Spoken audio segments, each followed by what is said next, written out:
You have already been to Ivory Coast today. You did not buy a ticket. You did not cross a border. You did not clear customs or step onto red laterite soil, or hear the particular sound that Abidjan makes at 6 in the morning when 6 million people begin moving at once. You did none of those things.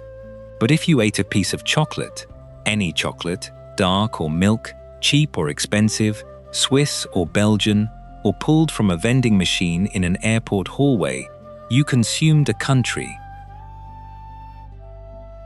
Ivory Coast is the largest producer of cocoa globally, cultivating approximately 40% of the world's supply. That is not a minor agricultural statistic. That is the taste in your mouth right now. That is the butter dissolving on your tongue, the bitterness beneath the sweetness, the aftertaste you do not think about because you have never been asked to think about it. Every year, the world eats its way through Ivory Coast without once looking up from the wrapper. And the wrapper hides something extraordinary. Behind those cocoa beans stands a nation of 33 million people, over 60 ethnic groups, and 78 languages. A country where a basilica taller than St. Peter's rises from an empty savanna because a president decided his birth village should become a capital. A country where a Creole street language called Nuchi rewrites French every morning in the markets of Abidjan. A country that fought 2 civil wars in a single decade over a question that has no clean answer. Who belongs here? And then rebuilt itself with a stubbornness that the rest of the continent watches with a mixture of admiration and suspicion. A country where a 6 million person megacity is building the most ambitious metro system in sub-Saharan Africa, while 300 kilometers north, cocoa farmers earn less in a day than the chocolate bar made from their beans costs in a European supermarket. This is not the Africa of charity campaigns or safari brochures. This is not the Africa that most people carry in their heads. This is something harder, louder, more contradictory, and more alive than any single frame can hold. This is Ivory Coast, and the world knows almost nothing about it. Until now. Where are you watching from today? Leave your city and country in the comments. We'd love to know where our fellow travelers are joining us from. Ivory Coast is a country on the southern coast of West Africa, covering 322,460 square kilometers, roughly the size of Norway or New Mexico, or slightly larger than Italy. It borders Guinea and Liberia to the west, Mali and Burkina Faso to the north, Ghana to the east, and the Atlantic Ocean's Gulf of Guinea to the south. The country encompasses a startling range of environments for its size. The Ivory Coast has reportedly lost more than 90% of its dense forests since 1950. But what remains tells you what once was, and what the cocoa economy consumed. The south is humid, forested, and dense. This is where the plantations were built, where the French colonial infrastructure concentrated, where the wealth was extracted. The north is drier, flatter, more sparsely populated. Savanna country, cattle country, cotton country. And historically, the part of the nation that felt most distant from the prosperity generated on the coast. The coastal fringe consists of a strip of land studded with lagoons on its eastern half.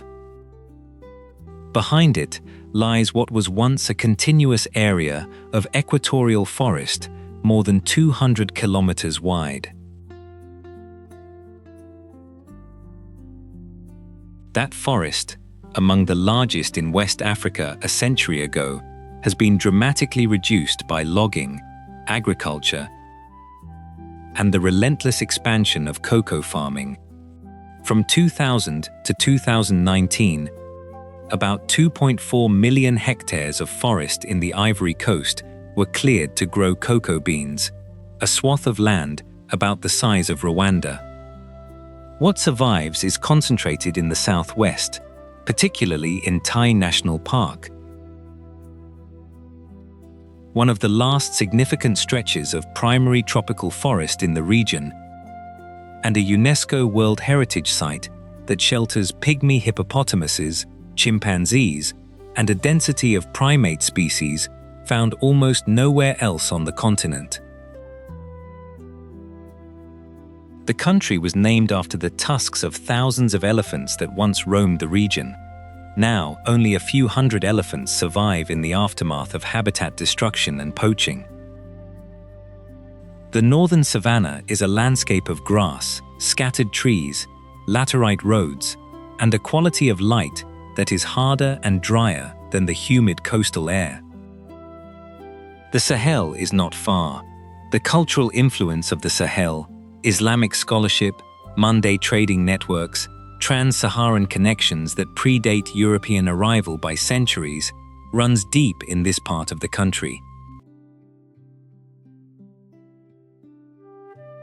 Between these two zones, the humid forest south and the dry savanna north, lies a transitional band that contains much of the country's population, its agricultural heartland, and, not coincidentally, much of its political tension. The history of Ivory Coast cannot be understood without understanding that north-south divide, climatic, economic, ethnic, religious, and eventually military. The climate is tropical, defined by two seasons, a wet season that brings heavy rains between May and November, and a dry season dominated by the harmattan, the hot, dust-laden wind that blows south from the Sahara and turns the sky a pale, whitish haze. In the south, rainfall can exceed 2,000 millimeters per year. In the far north, it may barely reach 1,000. The humidity in the south can be overwhelming. The kind of wet heat that saturates clothing in minutes and makes physical labor an act of endurance. The lagoons that define the coast around Abidjan are a geographic feature that shaped the country's modern history. Abidjan was built on and around these lagoons, an improbable city site that the French developed precisely because the lagoon system offered sheltered waterways for commerce. The Ebrié Lagoon, the largest, stretches for over 100 kilometers and creates a landscape of bridges, islands, peninsulas, and waterfront neighborhoods that gives Abidjan a visual identity unlike any other city on the continent. And then there is the soil itself, the red, iron-rich earth that makes the cocoa grow. That soil is the source of the country's wealth, the cause of its conflicts, the reason that a place most people cannot find on a map is responsible for nearly half of the world's most universally consumed luxury ingredient. Every time you bite into chocolate, you are eating something that grew in this ground. And that connection, invisible, unacknowledged, taken for granted by billions, is the central fact of Ivory Coast's relationship with the rest of the world. Ivory Coast, 2026 population, is estimated at 33,494,000 346 people at mid-year. It is the third most populous country in West Africa, behind Nigeria and Ghana. The median age is 18.5 years. That number demands a moment of contemplation. Half the population of this country is younger than a university freshman. This is one of the youngest nations on Earth, a country where children are not a demographic category, but the demographic reality, where the future is not an abstraction, but a physical presence that fills every street, every market, every school, and every unpaved road. Ivory Coast has more than 60 ethnic groups, usually classified into 5 principal divisions: Akan, East and Center, including Lagoon peoples of the Southeast; Kru, Southwest; Southern Mande, West; Northern Mande, Northwest; Senufo, Lobi, North Center and Northeast. The Baule in the Akan division probably comprise the largest single subgroup with 15 to 20% of the population. They are based in the central region around Bouaké and Yamoussoukro, the Bete in the Kru division, the Senufo in the north, and the Malinke in the northwest, and the cities are the next largest groups. The official language is French, inherited from colonial rule, and still the language of government, education, and formal commerce.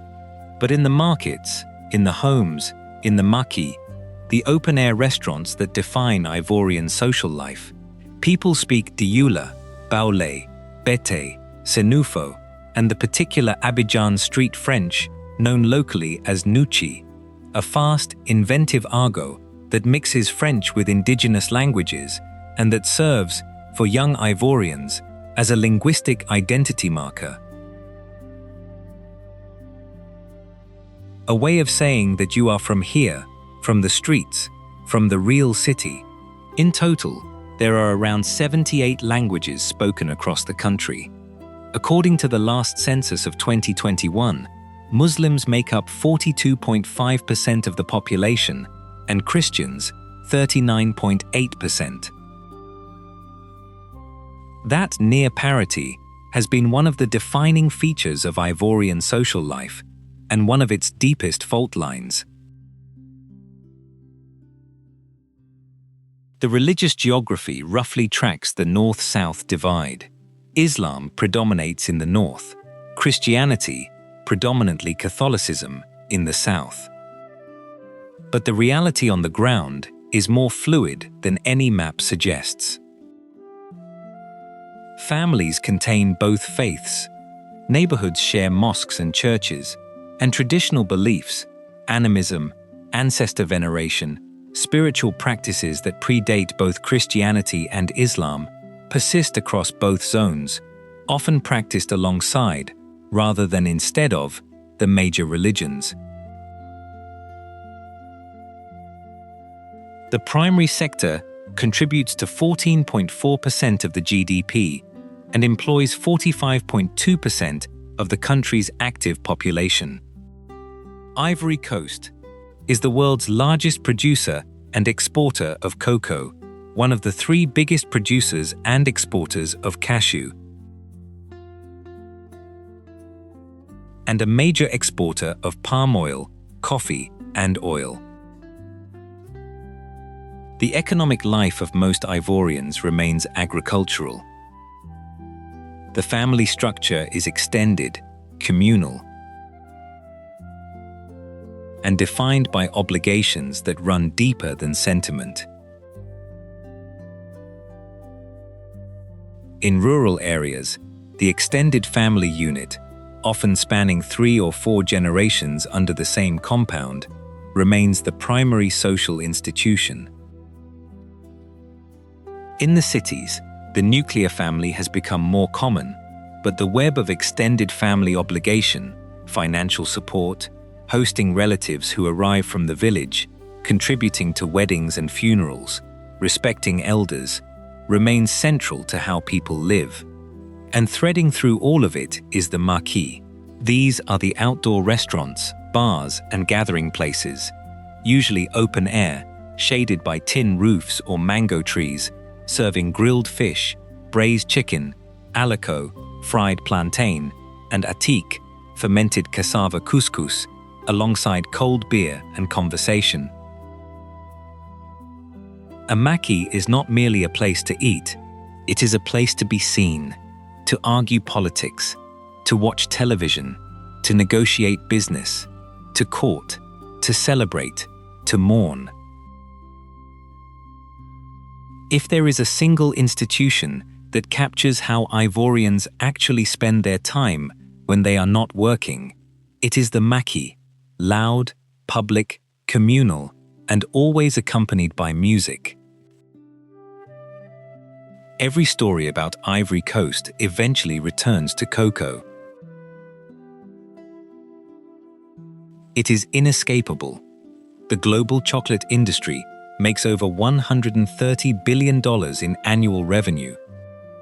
But the West African farmers who cultivate nearly 70% of the world's cocoa often survive on less than $2 a day. That single fact contains the entire moral architecture of the Ivorian cocoa economy. The system works like this. Smallholder farmers, millions of them, on plots averaging 2 to 5 hectares, grow cocoa trees in the humid forest zone of the south.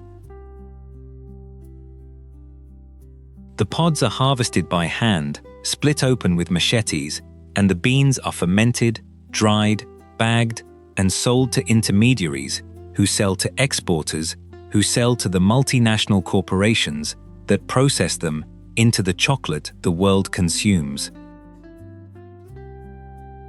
The supply chain stretches from a farmer earning a few dollars a day in a village without running water, to a consumer paying €5 for a chocolate bar in a Zurich supermarket. The gap between those two realities is one of the starkest in global commerce. A tenth of the Ivory Coast's GDP comes from its cacao plantations. The cocoa economy built what was called the Ivorian miracle in the 1970s. 2 decades of explosive growth after independence in 1960, fueled by cocoa exports and the political stability that Félix Houphouët-Boigny, the country's founding president, enforced through a combination of patronage, pragmatism, and authoritarian control. Houphouët-Boigny encouraged immigration from neighboring Burkina Faso, Mali, and Guinea to work the plantations, creating a labor force that produced the wealth but was never fully integrated into the political system. When cocoa prices fell and the economic miracle ended, the question of who was a real Ivorian and who had the right to own land, vote, and participate in national life became explosive. Production is a major driver of deforestation and is rife with child labor. During the 2018-19 cocoa growing season, research commissioned by the US Department of Labor found that 1.48 million children are engaged in hazardous work on cocoa farms, including working with sharp tools and agricultural chemicals and carrying heavy loads. The number of children is significant, representing 43% of all children living in agricultural households in cocoa-growing areas.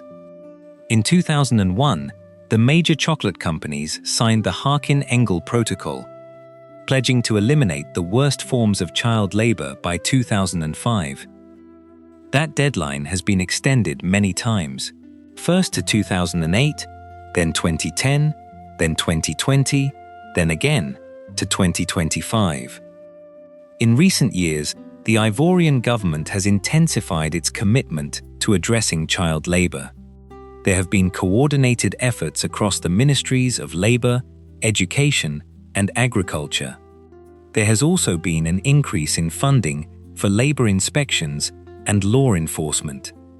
Most significantly, the government has embraced economic interventions, In 2019, Ghana and the Ivory Coast jointly implemented the Living Income Differential, a $400 per ton premium added to the price of cocoa, specifically intended to boost farmer incomes toward a living wage.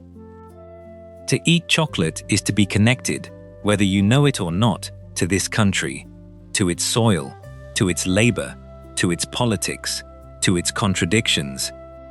The chocolate has been putting Ivory Coast in mouths for decades, without the world ever acknowledging the hands that grew it.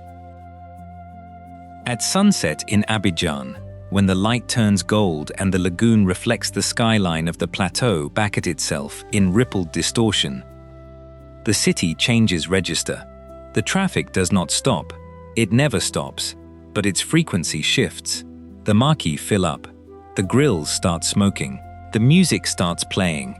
And the particular sound of Abidjan, a sound made of car horns, conversations, generators, prayer calls, laughter, arguments, and the distant thump of whatever DJ has set up the biggest speakers on whatever street has decided to become a dance floor tonight, rises to its evening pitch. Somewhere in Yopougon, a woman is making a teak in a courtyard, pressing fermented cassava through a sieve with the speed and rhythm of someone who has done this 10,000 times. Her daughter is studying for exams by phone light.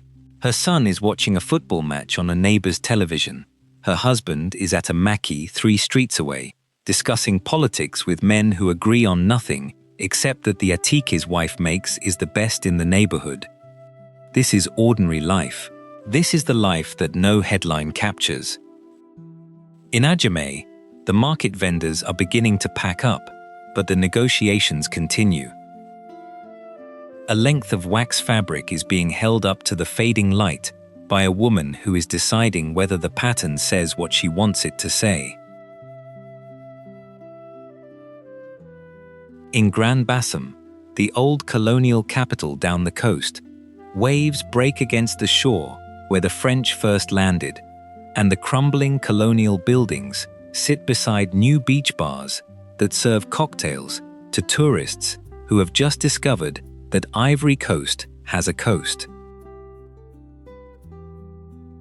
In Man in the West, the mountains rise green and steep, and the stilt dancers of the Dan, performers who move on wooden stilts 3 meters high, in costumes that blur the line between human and spirit, are practicing for a festival that will bring the entire region together.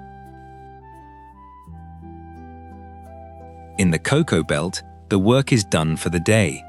The pods that were split open this morning are fermenting in wooden boxes, beginning the chemical transformation that will, 6 months and 6,000 kilometers from now, become the chocolate on someone's tongue. The farmer who split them is sitting outside his house. He does not know the name of the company that will buy his beans. He does not know the name of the consumer who will eat them. He knows the price he will be paid, and he knows it is not enough. But he also knows this is the work that feeds his family, and that tomorrow the work will begin again. This is Ivory Coast, not the Ivory Coast of development reports or commodity price charts or news headlines about political crises. The real one, the one where 33 million people wake up every morning in a country that the world eats from but does not see.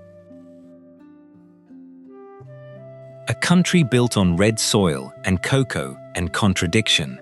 A country where a basilica bigger than St. Peter's stands empty in a village-turned capital, while, 300 kilometers south, a city of 6 million people is building a metro and a future at the same time.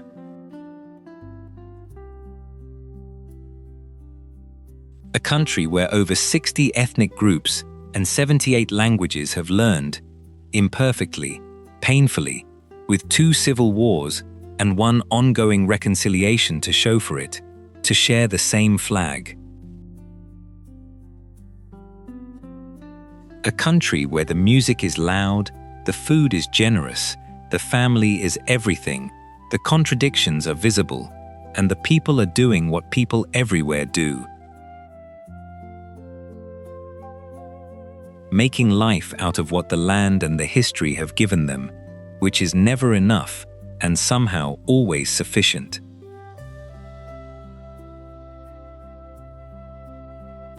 Ivory Coast is not hidden because it has nothing to show. It is hidden because the world has been looking in the wrong direction.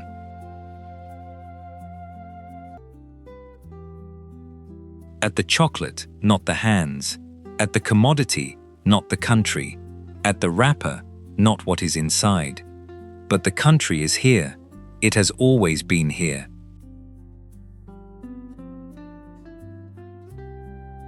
"33 million people, one of the youngest populations on Earth, one of the fastest growing economies in Africa, one of the most culturally productive societies on the continent."